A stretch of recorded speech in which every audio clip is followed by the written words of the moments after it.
الحمد لله رب العالمين والصلاة والسلام على رسوله الأمين وعلى آله وصحبه أجمعين وبعد.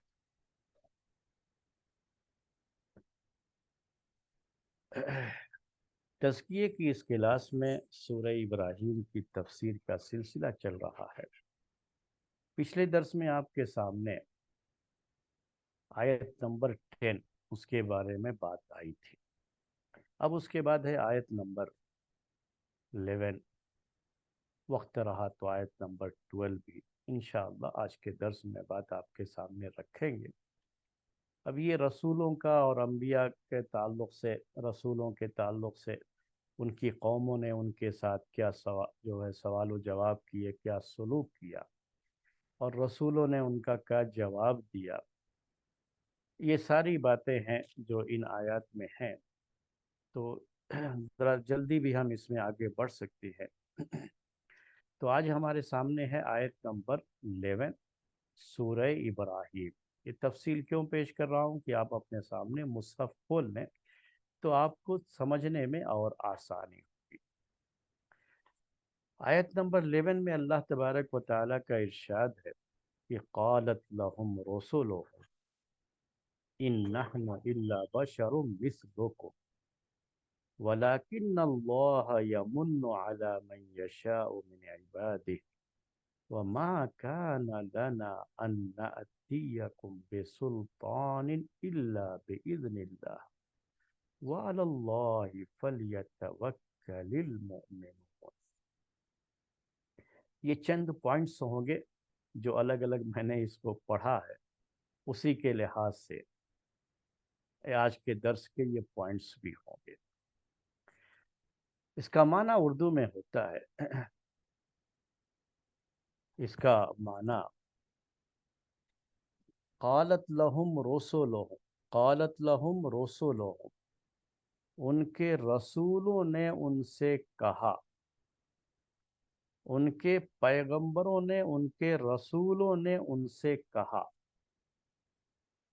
یعنی رسولوں کی جو قوم تھی، یہ قوم ان رسولوں کے بارے میں کیا کہتی تھی اور ان لوگوں کا کیا کہنا تھا، وہ پچھلے درس میں بات آپ کے سامنے آئی تھی کہ انہوں نے کہا کہ تم تو ہمارے جیسے ہی انسان ہو اور تم صرف یہ چاہتے ہو کہ ہمارے جو باپ دادا کا دین رہا ہے، ان کا جو مذہب رہا ہے، ان کا جو طریقہ رہا ہے، تم یہ چاہتے ہو کہ ہم کو اس طریقے سے ہٹا دو، تم ہمارے جیسے انسان ہو۔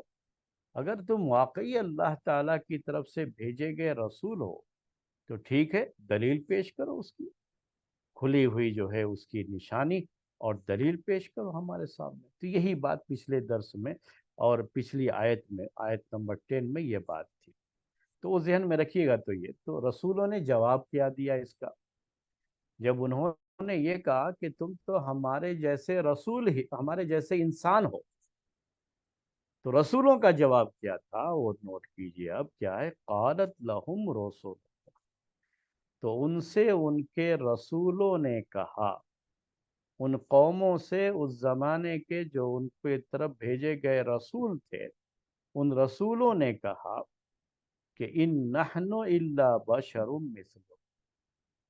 بھائی صاحب، بات بالکل صحیح ہے کہ ہم تمہارے جیسے انسان ہی ہیں۔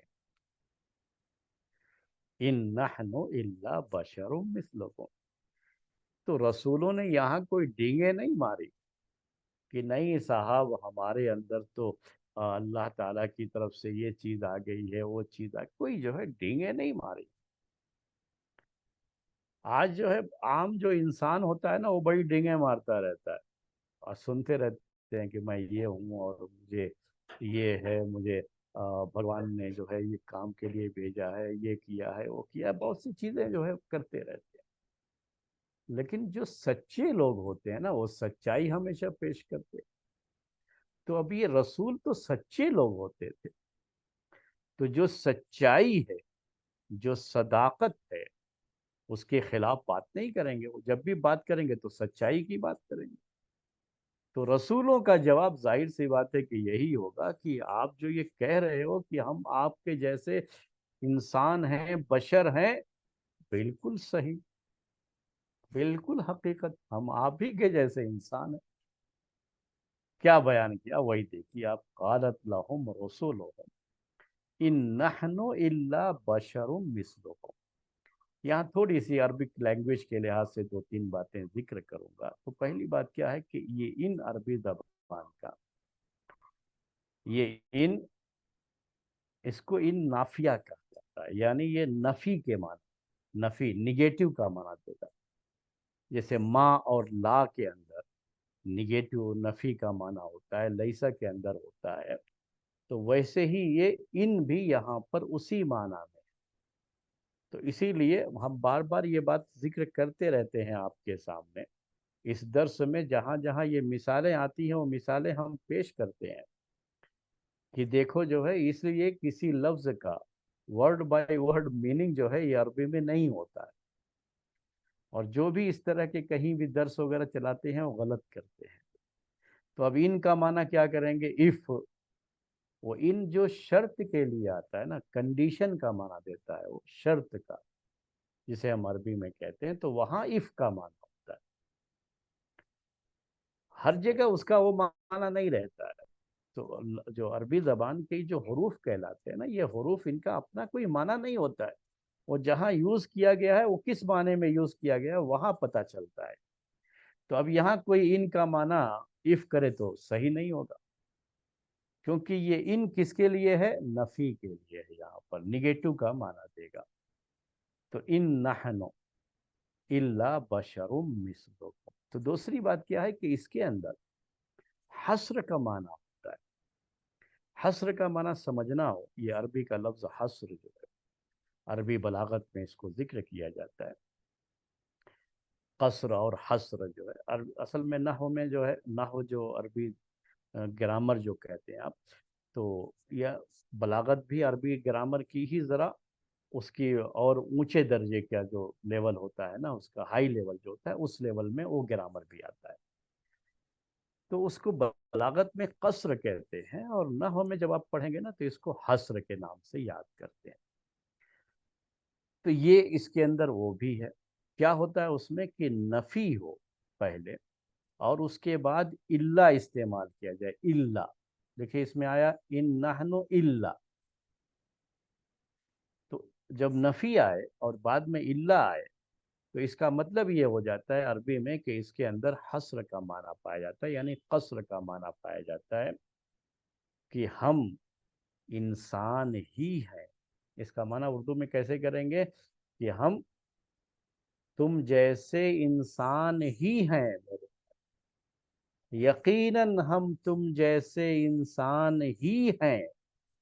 ان کی بات کو رد نہیں کرنا ہے، بلکہ ان کی جو بات ہے وہ سچی ہے، صحیح ہے، تو اسی بات کی سچائی کو، اس کی صداقت کو اتنی تاکید کے ساتھ، حسر کے ساتھ کہ ہم تم جیسے انسان ہی ہیں میرے بھائی، صرف یہ کہنا جو ہے اس پر اکتفا نہیں کیا گیا، ہاں بھائی صاحب ہم آپ جیسے انسان ہیں، کوئی بات نہیں ہے، لیکن اللہ نے ہم کو رسول بنایا، کہنے کا یہ انداز، لیکن وہ انداز بھی نہیں ہے یہاں پر۔ یہاں تو یہ ہے کہ بھائی صاحب ہم آپ کے جیسے ہی انسان،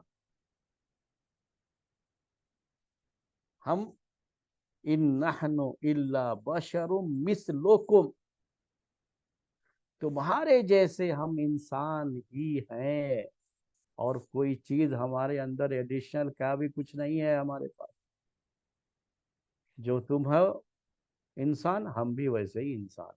حالانکہ رسول کو اللہ تعالیٰ کی طرف سے جب رسول بنایا گیا ہے تو اس کو کچھ خاص طاقت دی جاتی ہے، اور کچھ چیزوں میں انسان ہی رہتا ہے، لیکن کچھ چیزیں اللہ، چونکہ وحی آتی ہے رسول کے پاس، تو اس کے لیے کچھ چیزیں اس کے ساتھ ایسی خاص چیزیں بھی ہوتی ہیں، وہ اسپیشل بھی ہوتی ہیں، وہ ہر رسول اور ہر نبی کے ساتھ اسپیشل معاملہ رہتا ہے، وہ چاہتے تو اس کو ذکر کرتے، لیکن وہ انداز نہیں ہے، اللہ تعالیٰ نے بیان کیا ہے، یہ وہ انداز نہیں ہے۔ وہ انداز کیا ہے؟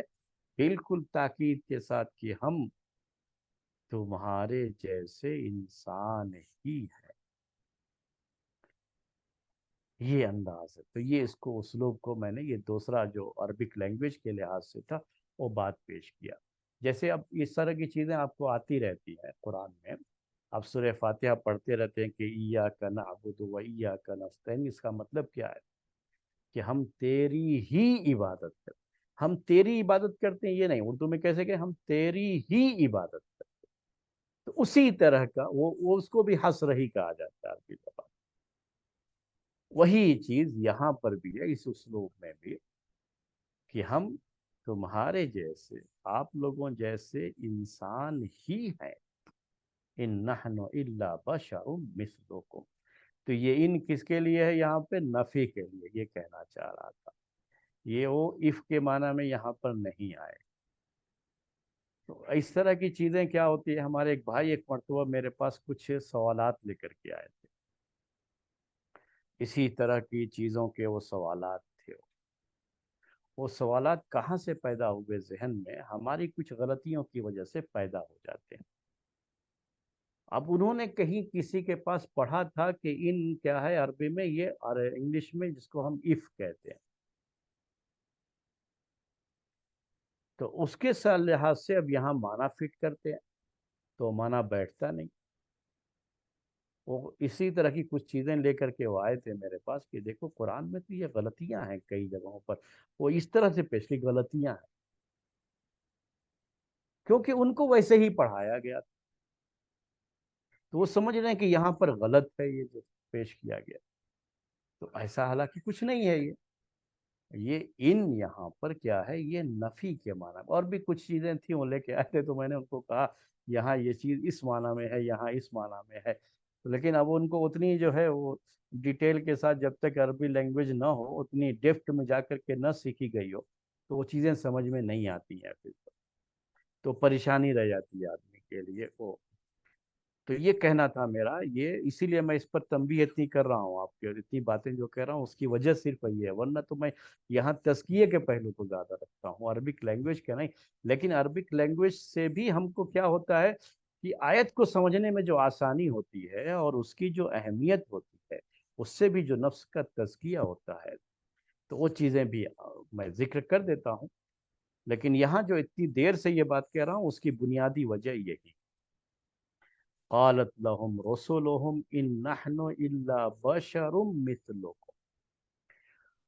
ان سے ان کے رسولوں نے کہا کہ ان نحن الا بشر مثلكم. ان کی قوموں سے، رسولوں نے اپنی قوموں سے کہا کہ ہم تمہارے جیسے انسان ہی ہیں. اس کا معنی کیا؟ ان نحن نہیں ہیں ہم، الا بشر مثلکم مگر تمہارے جیسے انسان. ہم تمہارے جیسے انسان ہی ہیں. آپ اس میں کوئی شبہ نہیں ہے. اور ہمیں کوئی ایسا دعویٰ نہیں ہے کہ ہم کوئی الگ مخلوق ہیں. نہیں، ہم تمہارے جیسے انسان ہیں. تعجب ہوتا ہے. یہاں ایک غلط عقیدے کی تھوڑی وضاحت کر دی جائے. اور ہم عام طریقے سے ذکر نہیں کرتے ہیں کیونکہ اللہ تعالیٰ کا فضل و کرم یہ ہے کہ ہمارے ساتھ جو لوگ ہوتے ہیں، ہمارے بھائی اور ہماری بہنیں، وہ سب اچھے عقیدے کے لوگ، صحیح عقیدے کے لوگ ہوتے ہیں. تو اس لیے ایسی ضرورت نہیں پڑتی ہے کہنے کی میں یہ باتیں ذکر نہیں کرتا ہوں. لیکن یہاں ذکر کر دے رہا ہوں بس ایسے ہی کہ ان سب کے باوجود بھی اگر کوئی پیارے نبی صلی اللہ علیہ وسلم کو انسان نہ مانے، بشر نہ مانے، الگ ہی مخلوق مانے، تو ظاہر سی بات ہے کہ یہ عقیدہ غلط ہی ہوگا. جس کی صراحت قرآن میں بار بار آئی ہے. صرف اللہ کے رسول صلی اللہ علیہ وسلم کے بارے میں نہیں، ہمارے اپنے رسول کے بارے میں ہی نہیں میرے بھائیو، یہ تو سارے رسولوں کے بارے میں معاملہ ہے کہ رسولوں کا بڑا اعلان ہوتا تھا یہ اپنی قوموں کے لیے کہ ہم تمہارے جیسے انسان ہی ہیں. یہی حق ہے، یہی صحیح ہے. جو تم کہہ رہے ہو بالکل 16 آنے بات صحیح ہے. اس میں شک و شبہ کی کوئی گنجائش ہی نہیں ہے کہ ہم تمہارے جیسے انسان ہیں. لیکن اس کے بعد کیا ہے؟ اب اس پوائنٹ پر آئیے. وَلَكِنَّ اللَّهَ يَمُنُّ عَلَى مَن يَشَاءُ مِنْ عِبَادِهِ. لیکن اللہ تعالی جس پر چاہتا ہے اپنے بندوں میں سے احسان کرتا ہے، اپنا فضل کرتا ہے۔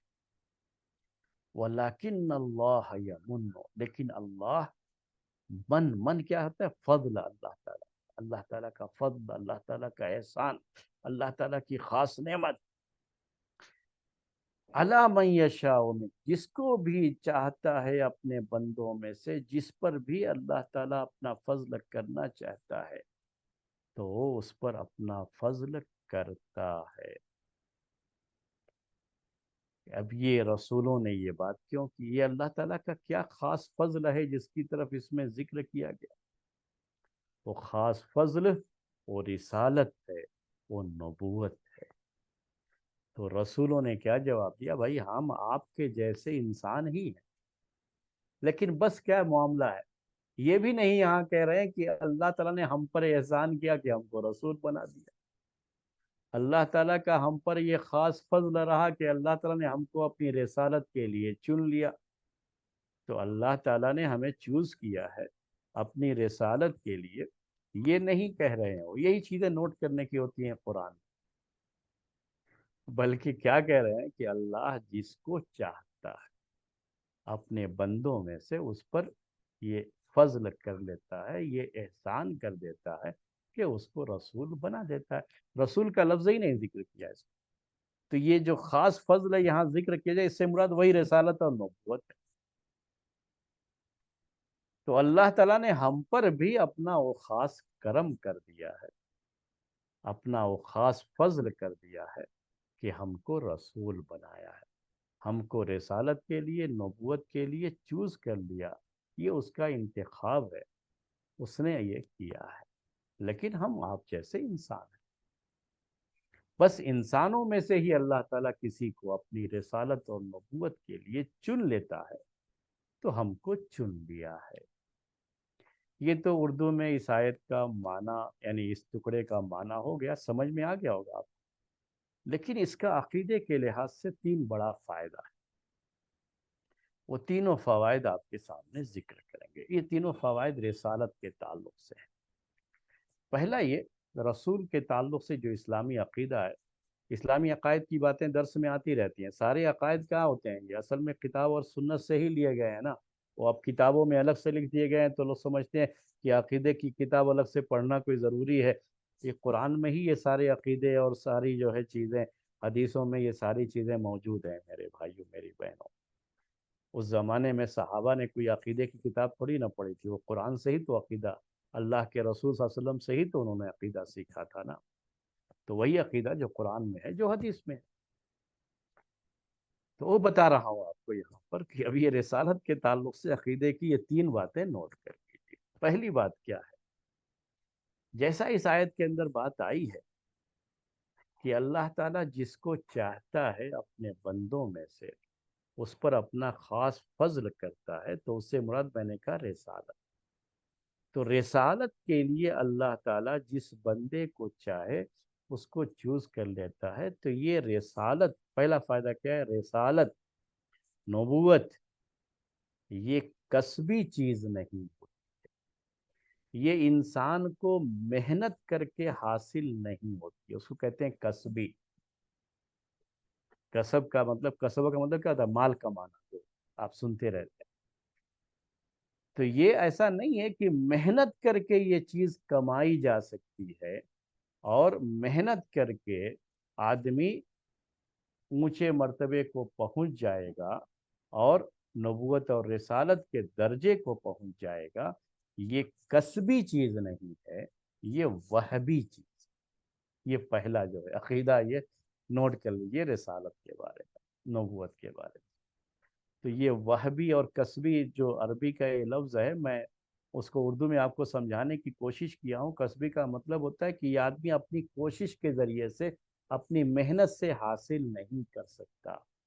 یہ خالص، جسے آج کی زبان میں جو انگلش میں آپ کہتے ہیں گاڈ گفٹیڈ جو ہے، تو یہ وہی اسی کو وہبی کہا جاتا ہے۔ یہ اللہ تبارک و تعالی کا انتخاب ہوتا ہے، اس کی چوائس، اس کا وہ چوز کرتا ہے اپنے بندوں میں سے جس کو بھی چاہتا ہے، اب رسول بناتا ہے، رسالت کے لیے چن لیتا ہے۔ یہ عقیدہ، اس لیے میں اس کی یہ بات بار بار کیا آپ سے کہا ہوں کہ چونکہ ہمارے اس ملک میں اس طرح کا عقیدہ رہا ہے کہ انسان اپنی محنت کے ذریعے سے، وہ بشر تو تھا، وہ انسان تو تھا، لیکن وہ بھگوان کا اوتار بن جاتا ہے۔ وہ اوتار جو ہے وہ تقریباً وہی رسول کا جو معنی ہوتا ہے وہی ہوتا ہے ان کے یہاں، اور اس کو گیان حاصل ہو جاتا ہے۔ اور گیان جو اس کو، یہ ہندی کے الفاظ استعمال کرتے ہیں یہاں پہ، چونکہ ہے یہ عقیدہ اور یہ رہا ہے، بہت سے بچوں کو پڑھایا بھی جاتا ہے، اسکولوں کالجوں میں اس طرح کی چیزیں پڑھائی جاتی ہیں، شاید آپ بھی پڑھے ہوں۔ ان کو یہ حاصل ہوتا ہے، اور یہ سب کیا تھا، وہ انسان تو تھے، پیدا ہوئے ویسے ہی، لیکن اس کے بعد وہ اوتار بن گئے، وہ رسول کہہ لیجئے یا نبی کہہ لیجئے، ان کی زبان میں وہ الفاظ الگ ہوتے ہیں، وہ ایسے بن گئے بعد میں۔ اب چند مثالیں پیش کر رہا ہوں آپ کو، یہ کہا آپ سے کہ آپ نے پڑھا ہوگا تو اب اس کے لیے پیش کرتا ہوں۔ آپ نے جین مذہب کے بارے میں سنا ہوگا، بدھ مذہب کے بارے میں، بدھسٹ جو ہوتے ہیں، بدھزم جسے کہا جاتا ہے، یا جینزم جسے کہہ لیتے ہیں انگلش میں آپ۔ تو یہاں پر گوتم بدھ کا نام سنا ہوگا آپ نے۔ مہاویر جینتی جو چھٹیاں ہوتی رہتی ہیں تو وہ نام بھی سنا ہوگا آپ۔ ان کے بارے میں جب آپ پڑھیں گے، یا آپ کو اگر پڑھایا گیا ہو تو آپ نے پڑھا ہوگا کہ یہ لوگ بڑے بھلے انسان تھے۔ کیا دماغ میں خیال آیا کہ درخت کے نیچے جا کر کے بیٹھ گئے اور گیان کرتے، اس میں جو ہے وہ بس وہی جو ان کی عبادت، ریاضت، یعنی محنت جو ہے کرتے رہے، اسی کو ہم جو اردو میں ریاضت کہہ لیتے ہیں، عبادت اور ریاضت کہتے ہیں، وہ محنت جو ان کی رہتی ہے، مجاہدہ جو وہ کرتے رہے یہاں تک کہ ان کو وہاں سے گیان حاصل ہوا۔ وہ گیان کیا ہے، وہ ان کا جو ہندی لفظ ہوتا ہے، وہ وہی ہے جو ہم کہتے ہیں عربی میں، کہ اس طرح سے ان کو وحی آئی تو ان کو گیان حاصل ہوا، اور یہیں سے ان کو وہ لوگ یہ درجہ دیتے ہیں۔ تو یہ ان کا عقیدہ کیا ہوتا ہے کہ یہ آپ اگر اس طرح سے جو ہے محنت کریں گے نا تو آپ کو بھی وہ چیز حاصل ہو جائے۔ تو ان کی عقیدے میں یہ چیز ہوتی ہے کہ یہ محنت کے ذریعے سے چیزیں، اور محنت کے ذریعے سے ان کو یہ چیزیں حاصل، اور یہی عقیدہ بعد میں صوفیوں کے یہاں بھی آیا۔ یہ عقیدے کی باتیں چل رہی ہیں آپ کے سامنے، چونکہ اس آیت سے اس کا تعلق ہے۔ صوفیوں کے ہاں وہ عقیدہ، صوفیوں کے ہاں بہت سارے عقائد ہیں۔ تصوف جو ہندوستان میں آیا، حالانکہ یہ ایسا نہیں کہ یہاں سے ہی شروعات ہوئی، پہلے سے بھی ہو رہا، لیکن یہاں جب آیا نا تو یہاں کی جو چیزیں تھیں اس سے بھی وہ متاثر ہوا۔ تو تصوف میں بھی کہیں کہیں یہ چیزیں آپ دیکھیں گے، جو متقدمین کے یہاں تصوف تھا اس میں شاید نہ رہے، لیکن جو متاخرین کے یعنی بعد کے دور کا جو تصوف ہے ان کے یہاں یہ چیزیں ہیں۔ ان کے یہاں خوب عبادت ریاضت کراتے، یعنی اپنے نفس کو بالکل مار دیا، ختم جو ہے دنیا سے الگ۔ یہ گوتم بدھ وغیرہ کا تعلق بھی ویسے ہی رہا ہے نا، کہ دنیا سے الگ ہو کر کے وہ اپنا جو ہے عبادت ریاضت میں اپنے آپ کو بالکل جو ہے فنا کر دیا، تو ان کو گیان حاصل ہوا۔ تو ایسے ہی ان کے یہاں بھی یہ عقیدہ ہوتا ہے صوفیوں کے یہاں، کہ جب اپنے آپ کو بالکل فنا کر دو گے، اتنی محنت اتنی ریاضت کرو، تو پھر ولایت کا درجہ حاصل ہو جاتا ہے، یہ ولی کہتے ہیں۔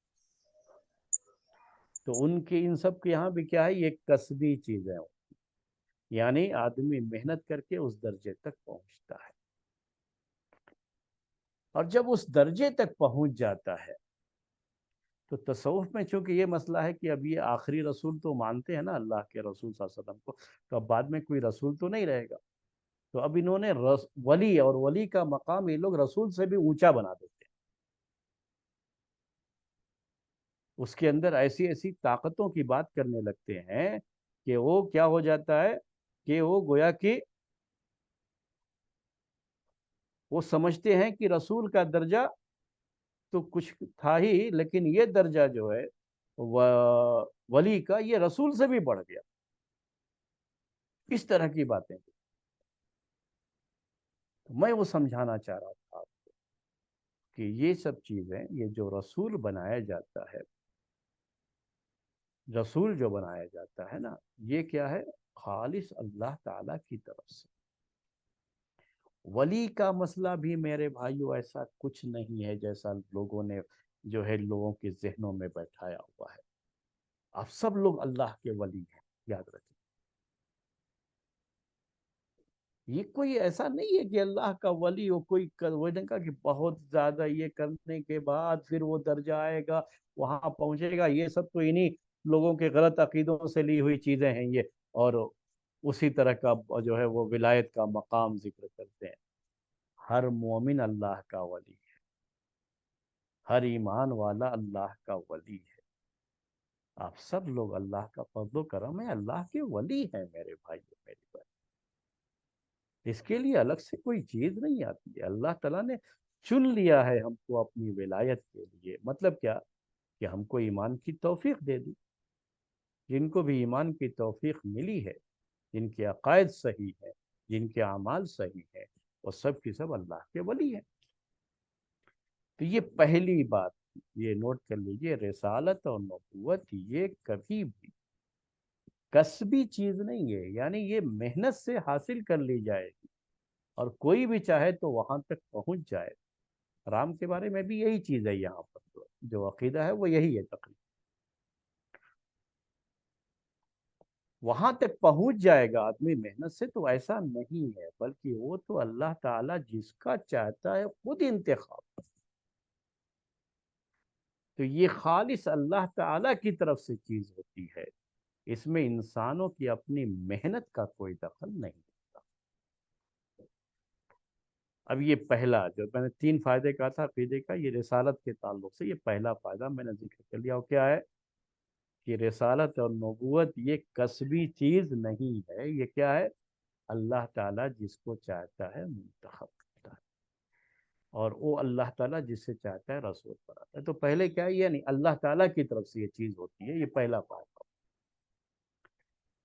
دوسرا یہ کہ اللہ تبارک و تعالیٰ جس کو چاہتا ہے، بار بار وہی جملہ میں نے استعمال کیا، وہ اس کو رسول بناتا ہے. اس میں انسانوں کا کوئی مسئلہ نہیں ہوتا ہے کہ جیسے انسانی ذہن ہوتا ہے کہ اس جگہ پر یہ پرسنالٹی، یہ شخصیت سب سے اہم تھی تو ان کو بننا چاہیے. یہ خالص اللہ تعالیٰ کی طرف سے چیز ہوتی ہے. اللہ تعالیٰ نے رسالت اور نبوت کا معاملہ ایسا نہیں رکھا ہے کہ جیسے آپ کسی جو ہے حاکم کو چنتے ہیں کہ آپ نے ووٹ ڈالا، جس کو ووٹ زیادہ مل گئے تو وہ حاکم بن گیا. یہ لوگوں کی چوائس پر نہیں ہے. رسالت اور نبوت، کسی کا رسول بننا یا نبی بننا، یہ لوگوں کی، پبلک کی چوائس نہیں کبھی، بلکہ یہ ہمیشہ کیا رہا ہے؟ یہ خالص اللہ تعالیٰ کی چوائس ہے. یہ دوسرا فائدہ. اور تیسرا فائدہ جو آگے چل کے ذکر کرتا، تو یہ یاد رکھیے. دوسرا یہ عقیدہ ہے، جب بھی رسول ہوگا، نبی ہوگا، تو یہ خالص اللہ تعالیٰ کی چوائس ہوگی. اس میں اور کوئی چیز نہیں ہوتی اور کوئی مسئلہ نہیں. اللہ تعالیٰ جس قوم میں بھی جس کو بھی چاہے اس کو منتخب کر دے.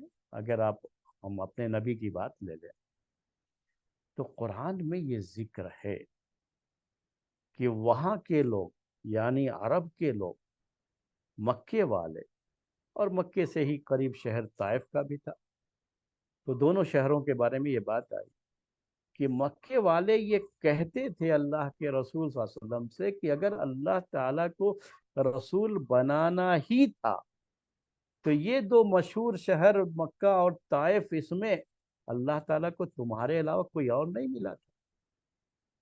یہاں اتنی بڑی بڑی شخصیات ہیں، اتنی بگ پرسنالٹیز ہیں، وہ نہیں ملے تھے اللہ تعالیٰ کو؟ ان کو رسول بناتا اللہ تعالیٰ، تم کو کیوں بنایا؟ یہ جو ہے ان کے اعتراضات، ان کے سوالات قرآن میں ذکر کیے گئے۔ تو رسالت کے بارے میں یہ دوسرا عقیدہ ہمیشہ ذہن میں رہنا چاہیے کہ یہ خالص اللہ تعالیٰ کی چوائس ہے۔ اس میں جب یہ خالص اللہ تعالیٰ کی چوائس، تو تیسرا فائدہ خود بخود سامنے آ گیا۔ وہ کیا ہے کہ اس میں کسی رسالت اور نبوت کے بارے میں کسی بھی انسان کو کسی بھی رسول یا کسی نبی کے تعلق سے اعتراض کا کوئی حق نہیں ہے۔ کوئی یہ نہیں کہہ سکتا کہ اس کو کیوں رسول بنایا، اس کو نبی کیوں بنا، یہ کہنے کا حق نہیں ہے، کیونکہ یہ خالص اللہ تعالیٰ کی چوائس ہے۔ اور ہم سب اللہ کے بندے ہیں، اور جب اس کے بندے ہیں اور اس نے ہمارے لیے اس شخص کو رسول اس نے چوز کیا ہے، یہ اس کی چوائس ہے، تو پھر ہم سب کی ذمہ داری ہو جاتی ہے کہ ہم اس کے اوپر ایمان لے آئیں، اس کی رسالت کو تسلیم کریں۔ کسی کو بھی اعتراض کرنے کا حق نہیں رہ جاتا ہے، سوال کرنے کا حق نہیں رہ جاتا ہے۔ یہی اصل ایمان ہوتا ہے۔ تو یہ رسالت کے تعلق سے یہ تین باتیں ہمیشہ ذہن میں رکھنی چاہیے۔ رسول پر ایمان، تو رسول پر ایمان، رسالت پر ایمان، نبوت پر ایمان، اس میں یہ تینوں چیزیں بڑی اہم ہوتی ہیں۔ کبھی بھی ہمارے دماغ میں، یعنی الحمدللہ اللہ کا فضل و کرم ہے کہ ہم سب کا ایمان ہے وہ، لیکن میں کہنا ہی چاہ رہا ہوں کہ ہمارے دماغ کبھی بھی یہ ادنا سا بھی خیال نہیں آنا چاہیے، گزرنا بھی نہیں چاہیے کہ ان کو ہی کیوں بنایا گیا۔ نہیں، یہاں یہ حق ہی نہیں ہے سوال کا، یہ سوال بنتا ہی نہیں۔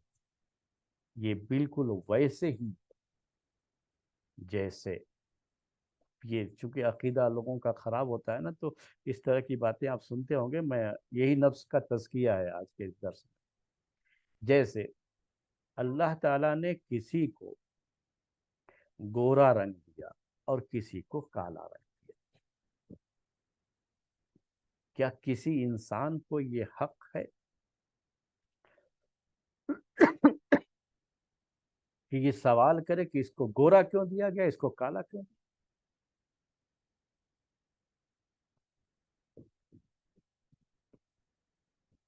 یہ خالص اللہ تعالیٰ کی طرف سے چیز ہوتی ہے، اور یہاں یہ کسی کا اپنا کمایا ہوا نہیں رہتا ہے۔ کسی کا رنگ اگر گورا ہے تو کیا اللہ تعالیٰ کی طرف سے اس نے جو ہے پہلے کوئی ایسے عمل کیے تھے کہ اللہ تعالیٰ نے اس کو گورا رنگ دیا؟ اس کی طرف سے کوئی چیز ہے اس میں؟ یا کسی کو کالا دیا کیا مطلب اللہ تعالیٰ اس سے ناراض ہے کیا؟ ایسی کوئی چیز ہے؟ ایسا کچھ نہیں۔ آج یہ گوروں کالوں کی اتنی لڑائیاں ہوئی، اس کے بعد جو ہے لوگوں میں یہ چیز جو ہے انسانی حقوق کے نام پر، چونکہ یہ چیزیں دنیا میں بڑی کثرت سے چلتی ہے نا، کہ یہ سب انسان ہیں تو ان سب کا حق ہے، ہیومن رائٹس اور یہ وہ، ان کے خلاف کوئی چیز نہیں ہونی چاہیے، اور یہ بھید بھاؤ نہیں ہونا چاہیے، رنگ کا، نسل کا، سب انسان ہے۔ یہ سب چیزیں جو کر رہے ہو آپ، کیوں کر رہے ہو؟ کہ یہ سب کی سب کیا ہے؟ ایک اللہ کی بندے ہیں، اسی نے سب کو پیدا کیا۔ اس میں کسی کی اپنی چوائس نہیں ہوتی ہے، یہ تو خالص اللہ تعالیٰ کا معاملہ ہے کہ اس نے کسی کو برا رنگ دیا، کسی کو کالا رنگ دیا، کسی کو اولاد دی، کسی کو نہیں دی، کسی کو بیٹا دیا، کسی کو بیٹی دیا۔ یہ سب چیزیں جو ہے، کیا ہم اللہ تعالیٰ کی طرف سے یہ ساری چیزیں ہم سے پوچھ کر کے ہوتی؟ نہیں، یہ خالص اللہ تعالیٰ کا معاملہ ہوتا ہے۔ اور یہیں پر وہ نفس کا تزکیہ، یہیں پر کبھی بھی دماغ میں زبان پر اس طرح کے سوالات نہیں آنے چاہیے. وہ خالص شیطانی حربے ہوتے ہیں جو اس طرح کے سوالات ذہن میں آتے ہیں. ایسے الفاظ سنے ہوں گے آپ نے، بعض مسلمانوں کی زبان سے سنے ہوں گے آپ. اگر کسی کو صرف بیٹیاں ہونے لگے نا تو کیا صرف جو ہے بیٹیاں ہی ہو رہی؟ کسی کا کالا رنگ، یہ کالا رنگ کہاں سے آ گیا؟ ہمارے گھر میں تو سب گورے تھے. کچھ اور چیزیں جو ہے اس طرح کی، کسی کا بچہ مر گیا تو اللہ کو میرا ہی بچہ ملا تھا. اس طرح کے جملے میں نے سنے ہیں. کسی کی جوانی کی عمر میں اگر کسی کا انتقال ہو گیا تو میں نے سنا ہے، ابھی عمر ہی کیا تھی اس کی، ابھی تو اس نے یہ دنیا دیکھی نہیں تھی، ابھی اس نے یہ نہیں کیا تھا، ابھی اس نے یہ نہیں کیا تھا، ابھی تو اس کے چہرے پر جو ہے، اس کے سر پر صحرا نہیں سجا تھا شادی. اس طرح کی چیزیں جو، یہ سب چیزیں خالص اللہ تعالیٰ کا اختیار ہے. یہ ساری چیزیں ویسے ہی نبوت اور رسالت کا معاملہ ہے. اس میں کبھی بھی دماغ میں تھوڑا سا بھی ادنا سا بھی خیال نہیں گزرنا چاہیے. یہیں پر ہوتا ہے کہ آمنا و صدقنا، ہم ایمان لائے، ہم اس کی تصدیق کرتے ہیں. یہی ہوتا ہے کہ ہم نے سنا، ہم نے اطاعت کی. یہیں پر ایمان کا امتحان ہوتا ہے، صبر کا امتحان ہوتا ہے، توکل کا امتحان ہوتا ہے. یہ سب کی سب ایمان کی چیزیں ہیں نا. یہ سب ایمان کے حصے ہیں. کہیں دماغ میں، دل میں اور زبان پر ایسی کوئی چیز کبھی آنی نہیں چاہیے. وَلَكِنَّ اللَّهَ يَمُنُّ عَلَى مَن يَشَاءُ مِنْ عِبَادِهِ.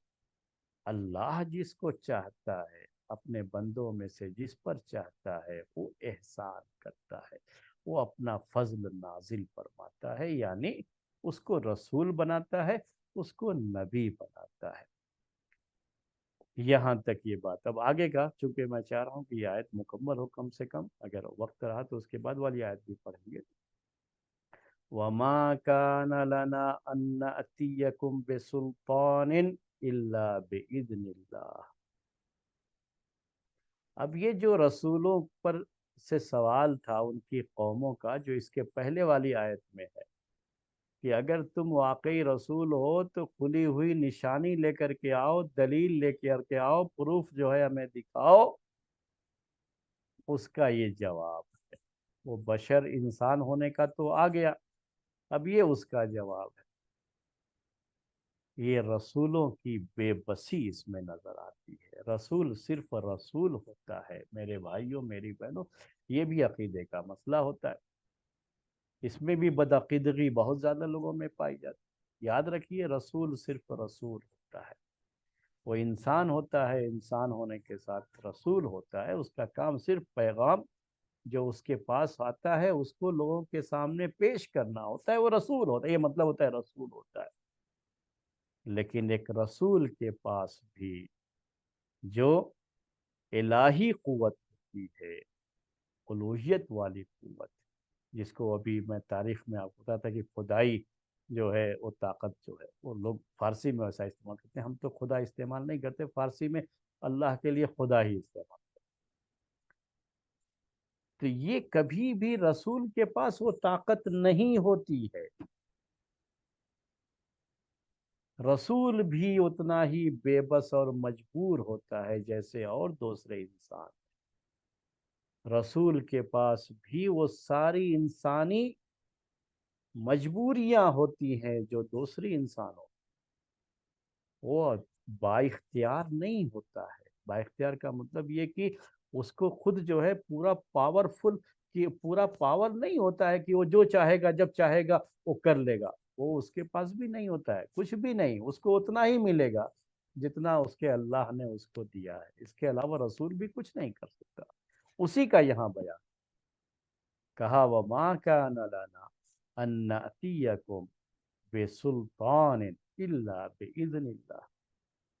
اور ہمارے لیے نہیں ہے، یعنی ہمارے اختیار میں، ہماری طاقت میں، ہماری قوت میں یہ چیز نہیں ہے، ہم کو یہ پاور نہیں ہے کہ ہم تمہارے پاس کوئی بھی دلیل، کوئی بھی پروف، کوئی معجزہ لے کر کے آئیں بے سلطان۔ سلطان وہی، پروف، معجزہ، دلیل، جو بھی آپ الفاظ استعمال کر لیں سب وہی ہیں۔ ہمارے پاس ایسا کچھ پاور نہیں ہے۔ رسول بننے کا مطلب یہ نہیں ہے کہ اللہ تعالیٰ کا پاور بھی ہمارے پاس آ جائے، نہیں۔ اللہ وہی ہے، وہی تنہا عبادت کے لائق ہے، پوری طاقت، نفع نقصان کا مالک، مکمل اللہ تعالیٰ ہی ہے۔ ہمارے پاس ایسی کوئی چیز نہیں ہے۔ یہ جو ہے ان رسولوں کا اعلان ہے میرے بھائیوں، رسول یہ اعلان کر رہے ہیں۔ یہی ہے اصل رسالت، یہی ایمان ہے رسالت پر۔ رسول کو اس ایمان سے اوپر آپ نہیں کر سکتے۔ جو رسول کو انسانیت کے درجے سے اٹھا کر کے اللہ کے درجے تک نہیں پہنچا سکتے۔ یہی تو ہم کو سکھایا گیا ہے قرآن کے اندر، یہی تو عقیدہ بتایا گیا ہے۔ یہ رسولوں نے خود اپنی جو ہے اپنی قوموں سے کیا کہا وہ سنیے۔ جو ہے قرآن نے اس کو ذکر کیا، کیا ذکر کیا؟ وَمَا كَانَ لَنَا أَن نَأْتِيَكُمْ بِسُلْطَانٍ، ہمارے پاس یہ پاور نہیں ہے کہ ہم تمہارے پاس کوئی معجزہ خود پیش کر دیں۔ معجزہ دکھانے کا، دلیل دکھانے کا، تم جیسا کہو ہم وہ کر کے دکھا دیں، تمہارے سامنے کر دیں، تو اس کائنات پر ہماری حکومت نہیں چلتی ہے، ہمارا یہاں کوئی بس نہیں چلتا ہے۔ الا باذن اللہ، یہ جب بھی ہوگا تو کیا ہوگا؟ اللہ کے حکم سے ہوگا۔ یعنی جب اللہ تعالی ہمیں کوئی معجزہ دے گا، اس کا جب حکم ہوگا تبھی ہم تمہارے سامنے کوئی بات پیش کر سکتے ہیں، ورنہ ایک نبی اور ایک رسول بھی ویسے ہی بے بس ہے، اور اس کے پاس کوئی پاور، کوئی طاقت نہیں، جیسے عام انسان کا معاملہ ہوتا ہے۔ بس اس کے پاس چونکہ وحی آتی ہے، وہ رسول ہوتا ہے، اللہ کا پیغام اس کے پاس آتا ہے، تو اللہ تعالیٰ کا پیغام کبھی یہ بھی آتا ہے کہ جو ہے یہ معجزہ آپ دکھائیے، ہم آپ کے ہاتھ سے یہ معجزہ ظاہر کر رہے ہیں۔ تو جس معجزے کو اللہ تعالیٰ کسی رسول کو، نبی کو دیتا ہے، وہ نبی و رسول وہی معجزہ اپنی قوم کو دکھاتا ہے۔ یہ معجزہ بھی وہ خود اپنی طرف سے نہیں کر کے دکھا سکتا۔ یہ ہے رسول، یہ رسالت ہے، یہ رسالت کا یہ عقیدہ ہے۔ آج کیا ہو گیا، لوگوں نے جن کو ولی بناتے ہیں، میں نے کہا کہ ولی کا درجہ یہ لوگ نبی اور رسول سے بھی بڑھا دیتے ہیں۔ وہ تصوف کی جو ہے یہ خرابیاں جو انہوں نے دوسروں سے سیکھیں، جو ہے دوسرے مذاہب کے سے جو ہے وہ چیزیں سیکھی تھی، تو کیا ہوتا ہے اس میں، کس طرح سے یہ چیز ہو جاتی ہے کہ وہ ایسا درجہ بڑھا دیتے ہیں کہ وہ جو چاہیں کر سکتے ہیں۔ ہواؤں کو حکم دے دیں تو ہوائیں جو ہے اپنا راستہ بدل لیں، ان کو پوری کائنات پر تصرف کر دیں۔ ایک نبی کو یہ حاصل نہیں ہوتا ہے میرے بھائی، میری بہن۔ ایک نبی، ایک رسول کو اپنی طرف سے معجزہ بھی وہ نہیں دکھا سکتا، اپنی طرف سے کوئی چیز نہیں کر سکتا ہو، تو پھر یہ رسول نہیں کر سکتا تو دوسرے لوگ کہاں سے کر سکتے ہیں؟ تو اللہ تعالیٰ نے اسی لیے یہ جو پاور ہے وہ اپنے پاس رکھا ہے، اس میں کسی کو بھی شریک نہیں کیا، ایک نبی اور رسول کو بھی نہیں۔ رسول کو رسول بنایا انسانوں کی ہدایت کے، انسانوں کی ہدایت کے لیے، اللہ کا پیغام ان تک پہنچانے کے لیے، لیکن کائنات کو چلانے میں انہیں کوئی پاور نہیں دیا اللہ تعالیٰ نے۔ اسی لیے وہ خود اگر کہہ دے کسی لاٹھی سے کہ سانپ بن جاؤ، تو رسول کے کہنے سے وہ نہیں بن سکتے جب تک اللہ تعالیٰ کا حکم نہیں ہوگا۔ جب تک اللہ تعالیٰ کی طرف سے چیز نہیں ہوگی تب تک یہ رسول اپنی طرف سے نہیں کر سکتا ہو۔ یہ معاملہ ہے۔ یہ چیزیں ہیں. میں ایک مثال پیش کرتا ہوں آپ کو اس کی، کیسا جو ہے لوگوں میں غلط عقیدہ آ جاتا ہے. اس کی ایک مثال، یہ واقعہ سنیے. ایک مرتبہ ایک کرسچین عیسائی جو ہے، اس کے ساتھ ایک یہاں کے جو ہمارے ملک کے جو غلط عقیدے رکھنے والے لوگ ہیں، رسالت کے بارے میں، رسول کے بارے میں، ولی کے بارے میں، تو اس کا جو ہے ایک یہ ہے نمونہ پیش کر رہا ہوں آپ. تو ان کے درمیان کچھ ڈیبیٹ ہوا، کچھ اس طرح کی باتیں. تو جب اس نے عیسائی نے پیش کیا کہ دیکھو بھائی، ہمارا نبی عیسیٰ علیہ السلام، ان کو اللہ تعالیٰ نے اتنا پاور دیا کہ وہ مردے کو بھی زندہ کر دیتے تھے.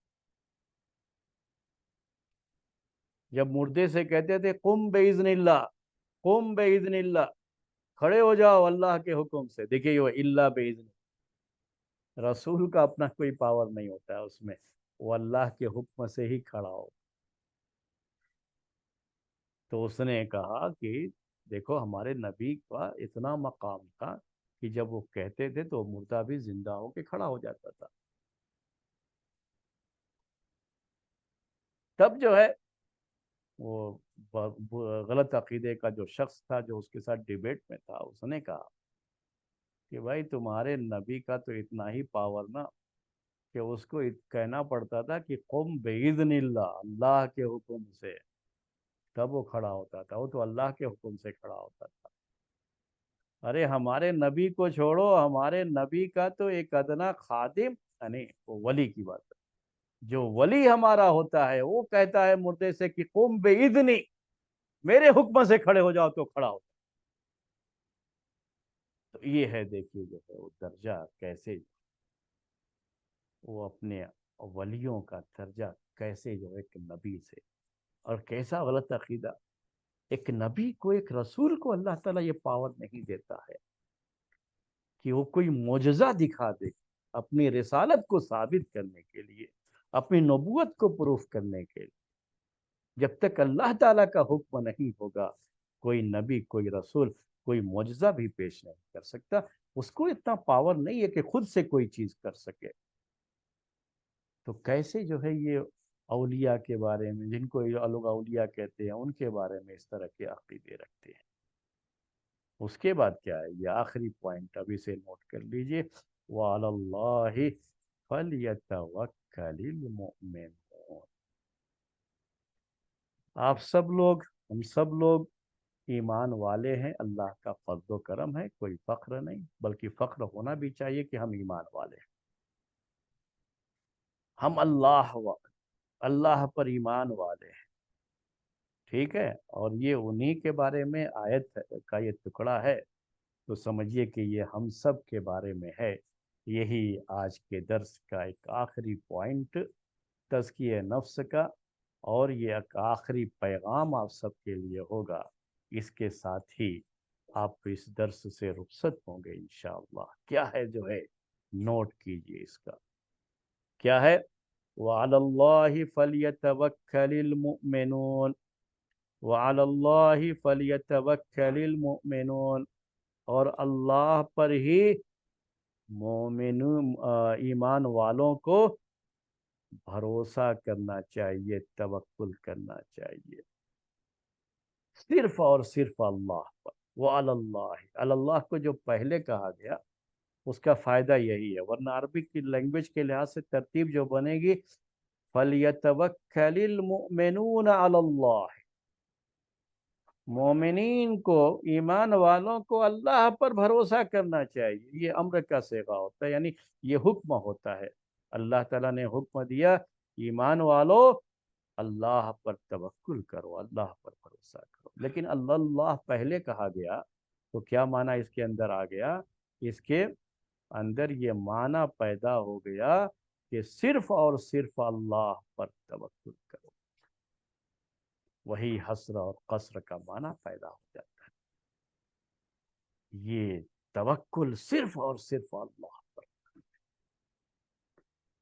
تو میرے بھائیوں، میری بہنوں، ہم سب کا توکل، آپ سب کا توکل کیا ہے؟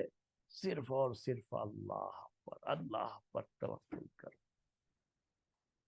اللہ پر توکل کرو۔ اب کچھ لوگ جو ہے سوچتے ہیں کہ توکل کیا ہے، یہ بھروسہ کرنا، توکل کرنا۔ میں آج کی زبان میں آپ کو یہ سمجھانا چاہتا ہوں، بس یہ توکل اور یہ بھروسہ کرنا آج کے الفاظ جو ہے زبان میں کہنا چاہ رہا ہوں، یہ میں اس کو سمجھاؤں۔ وہ حدیث میں بھی ہے وہ باتیں کہ اعقلھا وتوکل، لیکن اس کو سمجھنا اگر آج کی زبان میں ہو تو کیسے سمجھ سکتے ہیں اس حدیث کو اور قرآن کی اس آیت کو؟ کہ جانور کے لیے کیا کہا کہ اعقلھا وتوکل، کہ پہلے اس کو باندھو پھر اللہ پر توکل کرو۔ تو اس کا ہم کہتے ہیں کہ جو بھی دنیاوی اسباب ہوتے ہیں اس کو اختیار کرو، اس کے بعد اللہ پر بھروسہ کرو۔ یہ جو ہے ہم توکل کی باتیں کرتے رہتے ہیں۔ تو اسی کو کیا ہے سمجھنے کے لیے توکل کیا ہے، اور اللہ پر توکل کرنے کا ہماری زندگی سے اس کا کیا تعلق ہوتا ہے۔ اللہ پر توکل کرنا یہ بھی عبادت کی ایک شکل ہے، اسی لیے یہ بھی ہمارے ایمان کا حصہ ہے توکل، جس کو یاد رکھیں۔ تو یہ کیا ہے توکل، اللہ پر توکل؟ اگر ہمارا اللہ پر توکل بڑھتا ہے نا تو اس کا فائدہ خود ہمیں حاصل ہوتا ہے، یعنی ہماری زندگی، ہمارا اپنا فائدہ ہے۔ یہ نوٹ کر لیجیے، اسی لیے کہہ رہا ہوں کہ اس کو نوٹ کر لیجیے، اور یہی جو ہے چیز آج لے کر کے آپ درس سے جائیے، دیکھیے کتنی پرسکون زندگی آپ کی ہوتی ہے، اور آپ کی زندگی میں آپ کو کتنا سکون ملتا ہے۔ کیا ہے آج کیا کہتے ہیں ہم لوگ جو ہے پازیٹیو نگیٹیو، یہ لفظ بڑا کثرت سے استعمال کرتے ہیں۔ پازیٹیوٹی نگیٹیوٹی جو ہے یہ استعمال کرتے ہیں۔ آپ جب کوئی بھی کام کرنے جاتے ہیں تو یاد رکھیے اس میں وہ مسئلہ پازیٹیو کا رہتا ہے، یعنی اس میں پازیٹیوٹی کیا ہے، اس کے جو ہے مثبت پہلو ہم اردو میں کہتے ہیں کیا ہوتا ہے، اور اس میں نگیٹیوٹی کے کیا ہے، یعنی اس کے منفی چیزیں کیا ہو۔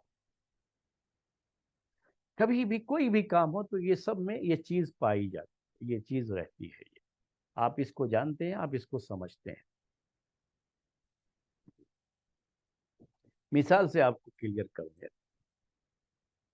گھر سے باہر نکل رہے ہیں، گاڑی چلاتے ہیں آپ جو ہے مرد بھی چلاتے ہیں، عورتیں بھی چلاتی ہیں، گاڑی چلاتے ہیں، ڈرائیونگ کر رہے ہیں۔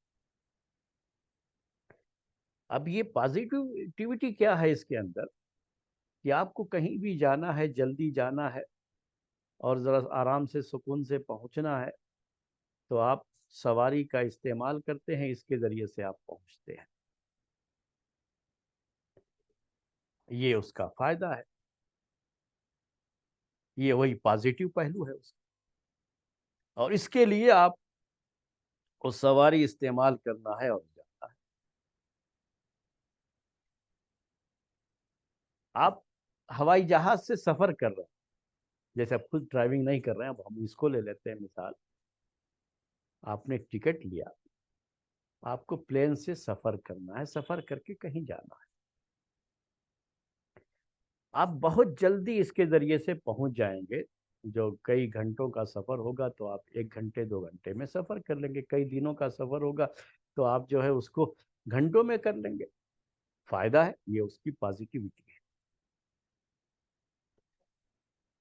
لیکن نگیٹیوٹی کیا ہے ان سب کے اندر؟ آپ ڈرائیونگ کے لیے کار لے کر کے باہر روڈ پہ جائیں گے تو کہیں نہ کہیں آپ کے دماغ میں ایک خیال آتا ہے، آئے گا، یہ نگیٹیوٹی ہے کہ کہیں کوئی ایکسیڈنٹ نہ ہو جائے۔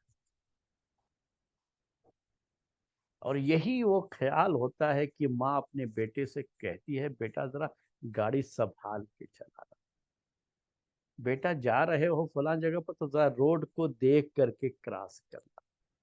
پہلے تو مائیں اپنے بچوں کو جب بھی وہ باہر نکلتے تو یہ نصیحتیں ضرور کیا کرتی تھی، اب کم ہو گئی یہ چیزیں بہرحال۔ تو یہ ساری چیزیں وہ کہاں سے آتی ہیں؟ اسی نگیٹیوٹی سے آتی ہے جو آدمی کے دماغ میں ہوتی ہے اس وقت۔ پلین کا ٹکٹ لے کر کے آپ بیٹھے ہیں، جلدی پہنچ جائیں گے، پازیٹیوٹی ہے، لیکن کیا ہے، جلدی پہنچنے کے لیے آپ کو پلین کا سفر یہ ایک سبب ہے جو آپ نے اختیار۔ نگیٹیوٹی کیا ہے کہ اگر یہ پلین ہوا میں کرش کر گیا، ہوتا رہتا ہے، حادثے سنتے رہتے ہیں، ہوتا ہے، سنتے رہتے ہیں نا حادثے، تو کہیں نہ کہیں وہ نگیٹیوٹی آتی ہے دماغ۔ ایک مثال دیا ہوں توکل کو سمجھنے کے لیے، اچھی طرح سے نوٹ کر دیں۔ یہی نگیٹیوٹی نہیں آنا چاہیے۔ اللہ پر توکل کا مطلب یہ ہوتا ہے کہ آپ پازیٹیوٹی کو سامنے رکھ کر کے آگے بڑھیں اور نگیٹیوٹی جو آ رہی ہے دماغ میں اس کو نکال دیں۔ یہ کہتے ہیں اللہ پر توکل کیجیے۔ اب اللہ پر توکل، آپ نے ٹکٹ لے لیا، سب کچھ ہے، بیلٹ باندھ لیا، جتنے بھی اسباب ہیں سب اختیار کر لیا آپ نے، اب اللہ پر توکل کیجیے، اللہ چاہے گا تو آپ صحیح سلامت اپنی جگہ پر پہنچ جائیں گے۔ اب وہ نگیٹیوٹی نہ لائیے دماغ میں۔ جن کے دماغ میں یہ نگیٹیوٹی آتی ہے وہ ہمیشہ پریشان رہتے ہیں۔ وہ مائیں بہت پریشان ہوتی ہیں جن کے بچے گھر سے باہر گئے اور دماغ میں نگیٹیوٹی ہے یہ کہ بچہ پتہ نہیں وہاں گیا تو پہنچا نہیں پہنچا، کیا ہوا، صحیح سے پہنچا، کہیں کوئی حادثہ تو نہیں ہو گیا، کہیں کوئی یہ چیز تو نہیں ہو گئی، پتہ نہیں کیا کھایا نہیں کھایا، سنتے رہتے ہیں یہ باتیں ساری۔ جو اللہ پر توکل ان ساری مصیبتوں سے ہم کو نجات دیتا ہے۔ ہم نے کہا اللہ پر توکل، اس کا فائدہ ہم کو خود ہوتا ہے میری بہن، ہماری زندگی سے اس کا بڑا گہرا تھا۔ ایک مرتبہ اسباب کو اختیار کر لیجئے اور سارا جو ہے پھر نتیجہ اللہ کے حوالے کر دیجئے۔ اب اس کے بارے میں آپ کو کچھ نہیں سوچنا ہے، اللہ تعالیٰ پر توکل کیجئے، مطلب کیا ہے، اب اس کا نتیجہ اللہ تعالیٰ کے حوالے کر دیجئے۔ محنت کی تھی بہت اچھی طرح سے، جب محنت کروانی ہوتی ہے نا بچوں کو ایگزام وغیرہ کی تو محنت خوب کرواؤ، وہ اس کو اسباب کہتے ہیں، ان کو ایسے ہی مت چھوڑو۔ لیکن جب بچہ ایگزام دے لیا، ایگزام دے کر کے آ گیا، اب وہ نگیٹیوٹی نہیں کہ جو پتہ نہیں کیا ہوگا، کیا کیا بچے نے صحیح سے کیا نہیں کیا، کیا، وہ سب چھوڑ دو، اب اللہ پر توکل کرو۔ محنت کرنے کی حد تک محنت کرواؤ، اس وقت نہیں کہ جو ہے نہیں چھوڑو جو بھی ہے، نہیں، محنت کرواؤ۔ محنت کروانے کے بعد اب نتیجہ جو ہے اللہ کے حوالے کر دو، وہ نگیٹیوٹی مت پالو اس میں۔ اگر وہ ہو گیا، کیا ہو گیا، پلین کرش ہو گیا، بچہ فیل ہو گیا، گاڑی لے کر کے نکلے، راستے میں کوئی ایکسیڈنٹ ہو گیا، تب کیا ہے، انا للہ و انا الیہ راجعون۔ یہی ہوتا ہے توکل۔ اس کا مطلب کہ یہ چیز اللہ نے مقدر کیا تھا، کیا کہتے ہیں، قدر اللہ وما شاء فعل، بس یہی، یہ اللہ نے مقدر کیا تھا، ہو گیا، ختم بات۔ یہ توکل ہوتا ہے، اللہ پر توکل یہی۔ وہ نگیٹیوٹی کبھی بھی کام کے سلسلے میں جب بھی آپ جائیں تو وہ نگیٹیوٹی مت پالیے۔ جی، آپ ہر پاسبلٹی کو اپنے ذہن میں رکھ کر کے اس کے لیے تیاری کر لی، تیاری کرنے کی حد تک وہ صحیح ہے، بس اس کو کہتے ہیں اسباب اختیار کرنا۔ وہ پاسبلٹی کو سامنے رکھ کر کے اسباب اختیار کر لی، لیکن ان سب کے باوجود بھی آگے کیا ہوگا، وہ نگیٹیوٹی کا وہ باقی رہتا ہے کھانا، اب اس نگیٹیوٹی کو اپنے دماغ سے نکال دیجئے، اسی کا نام توکل ہے، اسی کو کہتے ہیں اللہ پر توکل کرو کا فائدہ۔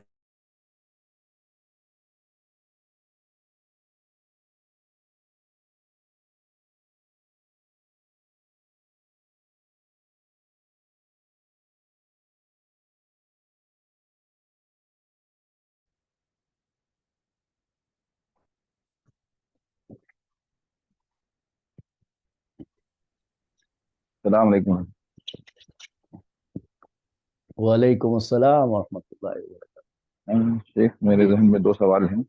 جی ہاں پہلا یہ کہ حدیث جو ہم لوگ سنے ہیں پہلے بھی، جس میں کہا گیا ہے کہ قیامت کے نزدیک ہمارے دلوں میں وہن